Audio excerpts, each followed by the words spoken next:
Bismillahirrahmanirrahim. Assalamualaikum warahmatullahi wabarakatuh.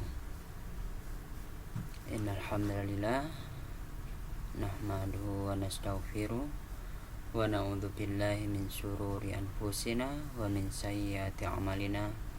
May yahdihillahu fala mudhillalah wa may yudlilhu falan tajida lahu waliyyan mursyida. Asyhadu la ilaha illallah wahdahu la syarikalah wa asyhadu anna Muhammadan abduhu wa rasuluh la nabiyya wa la rasula ba'da. Alhamdulillahirabbil alamin. Dalam kesempatan yang berbahagia ini saya akan mencoba untuk memberikan tausiah, insyaallah sesempat saya setelah sholat maghrib. Insyaallah akan memberikan tausiah yang akan dimulai dari juz 30, juz terakhir, dari ayat surat terakhir, yaitu akan kita mulai dengan dari surat An-Nas yang judulnya nanti yaitu tentang tafsir surat An-Nas dan asbabun nuzulnya, yang akan dibahas dari berbagai macam tafsir dalam tafsir yang ada.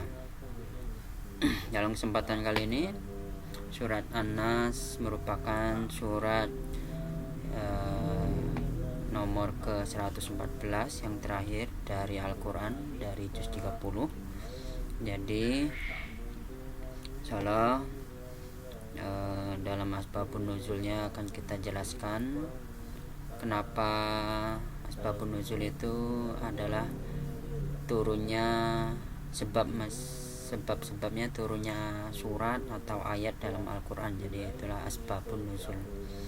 Nah, tafsir tentang surat An-Nas itu akan kita bahas dari tafsir Ibnu Katsir, tafsir Jalalain, tafsir Al-Azhar, tafsir Al-Munir, dan tafsir Al-Misbah akan kita bahas dalam kesempatan kali ini. Sebelumnya kita akan mulai untuk membaca surat An-Nas. Semoga dengan membaca kita akan diberikan ketenangan oleh Allah Subhanahu wa taala, agar hati kita menjadi ada ruh jiwanya. Orang yang tidak membaca Al-Quran itu seakan-akan dia akan kehilangan ruh jiwanya, kosong hampa. Tapi ketika dia membaca Al-Quran, insyaallah dia akan terlengkapi jiwanya dengan bacaan Al-Quran. Walaupun dia berbahagia, senang ataupun susah, tapi ketika tidak membaca Al-Quran itu akan terasa beda. Dan ketika membaca Al-Quran itu pun juga akan terasa beda ya. Jadi saya akan memberikan tausiah seringan-ringannya, sesantai-santainya. Kita akan belajar bersama-sama dari YouTube saya ini. Kita sama-sama kita akan membaca surat An-Nas. A'udzu billahi minasy syaithanir rajim. Bismillahirrahmanirrahim. Qul a'udzu birabbin nas, malikin nas, ilahin nas, min syarril waswasil khannas, alladzi yuwaswisu fi sudurin nas, minal jinnati wan nas. Kita baca sekali lagi. Bismillahirrahmanirrahim. Qul a'udzu birabbin nas, malikin nas ilahin nas min syarril waswasil khannas alladzi yuwaswisu fi sudurin nas minal jinnati wan nas. Shadaqallahul azim. Ya. Dari ayat ini akan kita baca artinya. Aku berlindung kepada Tuhan yang memelihara dan menguasai manusia, Raja manusia, sembahan manusia, dari kejahatan bisikan syaitan yang biasa bersembunyi, yang membisikkan kejahatan ke dalam dada manusia dari golongan jin dan manusia. Nah,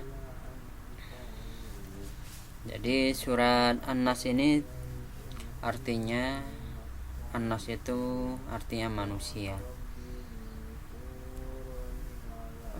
Dan surat An-Nas ini merupakan juga disebut Qul a'udzu birabbin nas, yaitu surat kedua setelah surat Al-Falaq yang disebut Mu'awizatain, yaitu Mu'awizatain. Maksudnya dua surat ini yang menuntun pembacanya menuju tempat perlindungan. Siapa? Perlindungan kepada Allah Subhanahu wa ta'ala. Surat Al-Falaq ini juga disebut sebagai surat yang pertama, Al-Mu'awizah Al-Ula, sedangkan An-Nas yaitu Al-Mu'awizah As-Saniyah. Al-Qurtubi menyebutkan juga surat An-Nas itu Al-Muqassi Syaitain, yaitu membebaskan manusia dari kemunafikan. Nah, surat An-Nas ini menurut Hasan atau Ikrimah dan Jabir merupakan surat yang turun di Makkah atau Al-Makkiyah. Jadi surat yang turun di Makkah itu disebut Al-Makkiyah, sedangkan surat yang turun di Madinah itu disebut Al-Madaniyah. Nah, sedangkan riwayat Abbas dan Qatadah, surat An-Nas itu disebut sebagai surat Al-Madaniyah, Madaniyah. Nah, tapi pendapat yang awal sebagai pendapat mayoritas, Hasan atau Ikrimah dan Jabir itu menyebutkan surat An-Nas itu adalah surat Al-Makkiyah.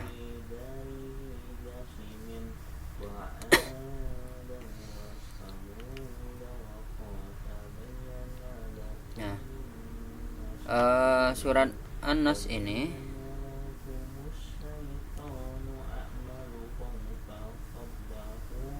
diturunkan kepada Nabi Muhammad. Dikisahkan asbabun nuzulnya, yaitu menjadi dasar pendapat ayat ini Al-Madaniyah, Madaniyah.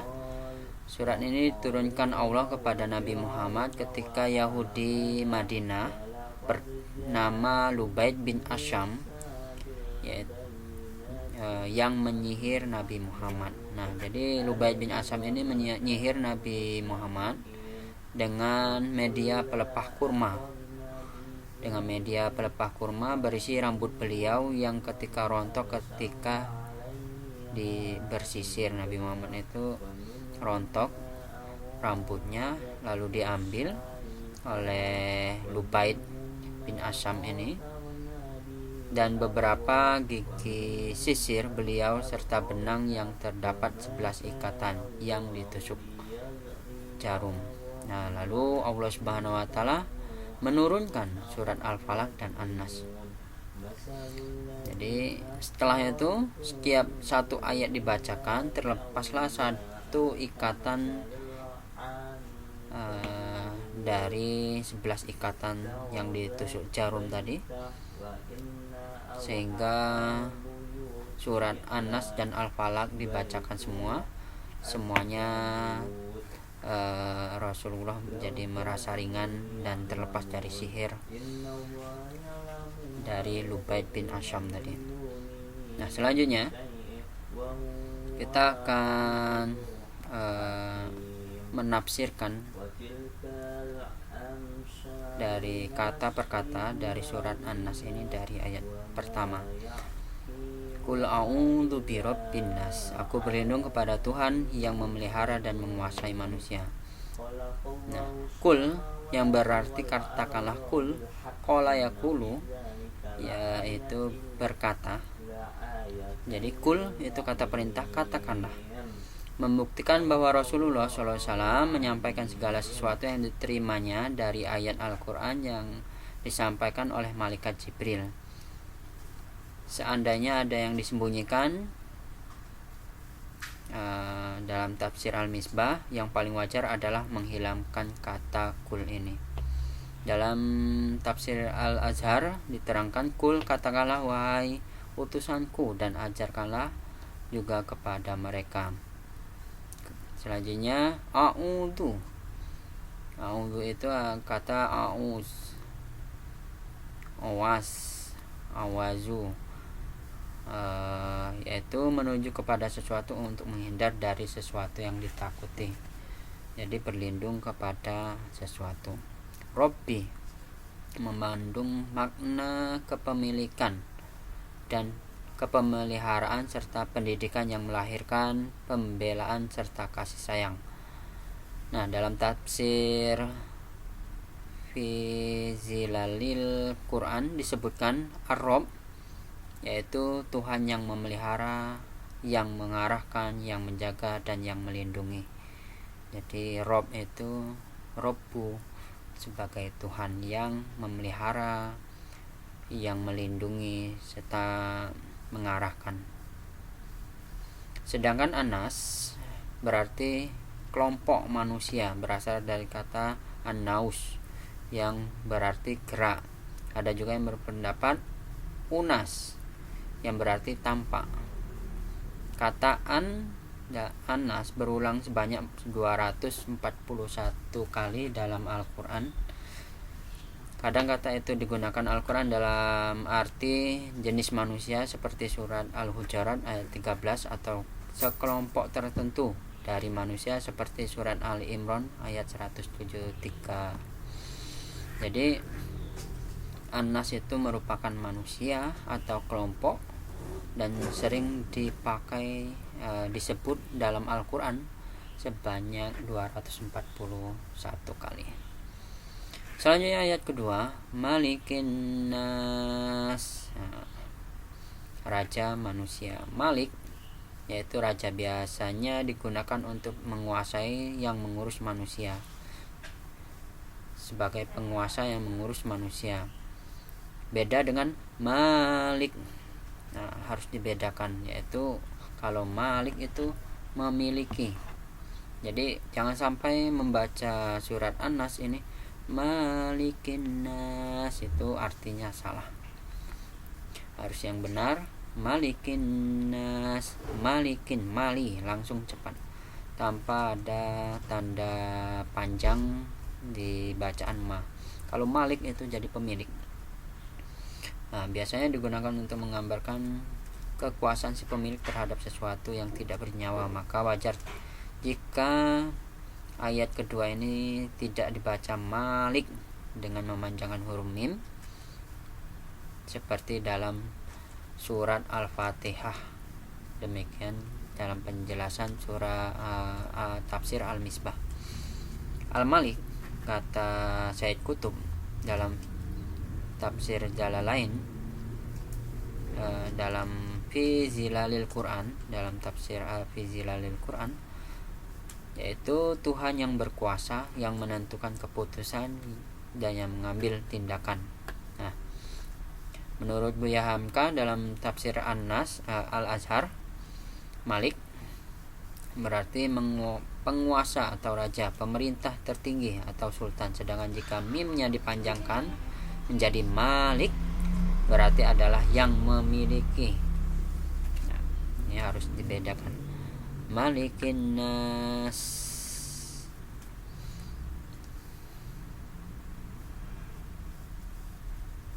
Nah, jika dipanjangkan dalam mimnya atau tidak dipanjangkan, ada dua makna yang terkandung. Allah itu memang raja dan penguasa yang mutlak atas diri manusia.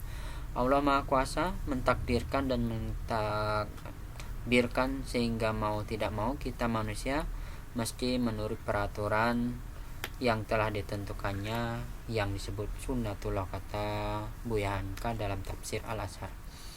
Jadi hati-hati dalam membaca Al-Quran. Panjang pendek itu sangat berpengaruh dalam arti. Bahkan kalau orang Arab mendengar kata kalimat yang beda, panjang atau pendeknya itu akan berbeda maknanya. Selanjutnya ayat ketiga, ilahin nas, sembahan manusia. Kata ilah berarti dari kata aliha, ya'lihu, yang berarti menuju dan bermohon. Disebut ilah karena seluruh manusia menuju serta bermohon kepadanya dalam memenuhi kebutuhan mereka. Pendapat lain mengatakan kata tersebut awalnya berarti menyembah atau mengabdi, sehingga ilah adalah zat yang disembah dan kepadanya tertuju segala pengabdian. Nah, Said Qutb menjelaskan ilah adalah Tuhan yang maha tinggi, yang maha mengungguli, yang maha mengurusi. Dalam Ibnu Katsir dijelaskan, ketika ayat yang pertama merupakan sifat-sifat Allah Subhanahu wa taala, yaitu sifat rububiyah, sifat mulkiyah, dan sifat uluhiyah. Rububiyah, mulkiyah, dan uluhiyah. Dia adalah Tuhan segala sesuatu yang memiliki dan yang disembah oleh semuanya. Maka segala sesuatu yang adalah makhluk yang diciptakannya dan miliknya serta menjadi hambanya. Rasulullah SAW tidak seorang bersabda, tidak seorang pun dari kalian melainkan telah ditugaskan terhadapnya Qorin yang mendampinginya. Nah, Rasulullah SAW ditanya oleh para sahabat, termasuk engkau ya Rasulullah? Beliau menjawab, ya, hanya saja Allah membantuku dalam menghadapinya, akhirnya ia masuk Islam. Maka ia tidak menyuruh kecuali hanya kepada kebaikan. Jadi setiap orang itu ada korinnya yang mengikuti dan akan menjadi pengganti. Misalnya ketika ia mati, ia sudah meninggal dunia, maka seakan-akan seperti melihat dia lagi, padahal dia sudah meninggal. Nah, itu yang biasanya korin lakukan terhadap manusia. Syekh Wahab Az-Zuhaili menjelaskan dalam tafsir Al-Munir, karena sifat kasih Allah Subhanahu wa taala kepada kita, Allah mengajari kita tentang tata cara untuk berlindung dari setan, manusia, dan jin. Jadi setan itu dari manusia dan jin. Dia memberitahu kita tentang tiga sifatnya, rububiyah, mulkiyah, dan uluhiyah. Dengan sifat-sifatnya tersebut, Allah akan menjaga hamba yang meminta perlindungan dari kejahatan setan-setan dalam agama, dunia, dan akhirat. Nah, jadi Allah Subhanahu wa taala melindungi hambanya, terutama manusia, dari godaan setan. Yang namanya setan itu ada manusia, ada juga setan yang tidak terlihat atau jin. Selanjutnya surat An-Nas yang keempat, min syarril waswasil khannas, dari kejahatan bisikan setan yang biasa bersembunyi. Kata syarri pada mulanya berarti buruk atau mudarat. Lawan katanya yaitu khair, yang berarti baik. Nah, Ibnul Qayyim Jauziyah menjelaskan syarr mencakup dua hal yang yaitu sakit atau pedih dan yang mengantarkan kepada sakit, yaitu pedih. Penyakit kebakaran, tenggelam adalah sakit, sedangkan kekufuran, maksiat dan sebagainya pengantar kepada sakit atau kepedihan, siksa ilahi, siksa Allah. Jadi sakit, penyakit yang kebakaran, tenggelam itu merupakan sakit fisik, sedangkan kekufuran, kafir, maksiat dan sebagainya itu mengantar kepada sakit, kepedihan yang akan mendapatkan siksa dari Allah Subhanahu wa taala. Nah, kata al-waswas awalnya berarti suara yang sangat halus.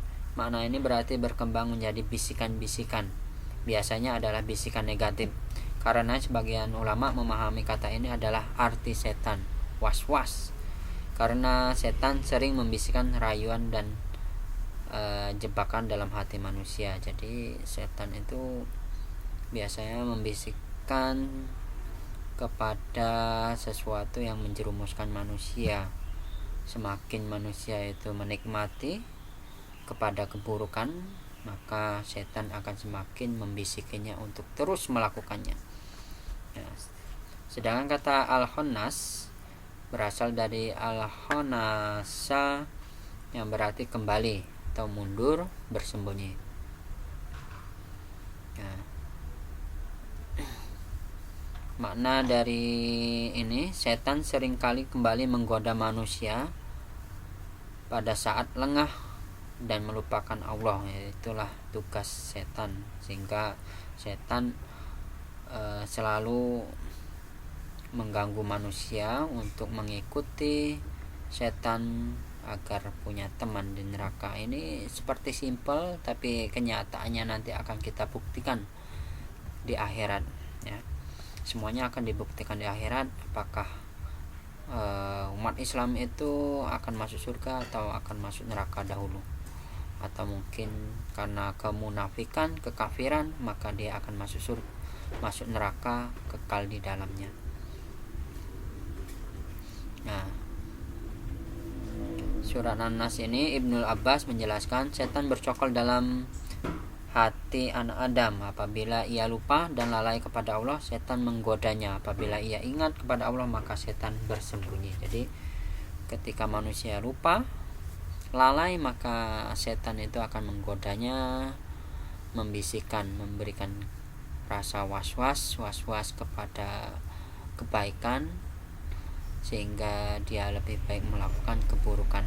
Nah, selanjutnya surat An-Nas yang kelima, ayat kelima, alladzi yuwaswisu fi sudurin nas, yang membisikkan kejahatan ke dalam dada manusia. As-sudur yaitu dada, sudur yaitu dada, itu yang tempat hati manusia. Maka ketika menjelaskan ayat ini, Syekh Wahdah menjelaskan yang menebarkan pikiran-pikiran buruk dan jahat di dalam hati. Dalam ayat tersebut disebut kata as-sudur karena dada adalah tempat hati. Pikiran-pikiran itu tepatnya di hati, sebagaimana dikenal dalam dialektika orang-orang Arab. Nah, ayat ini menyangkut Bani Adam sebagai lahiriah saja atau termasuk jin juga. Ibnu Katsir mengutip pendapat bahwa jin pun termasuk dalam pengertian An-Nas ini.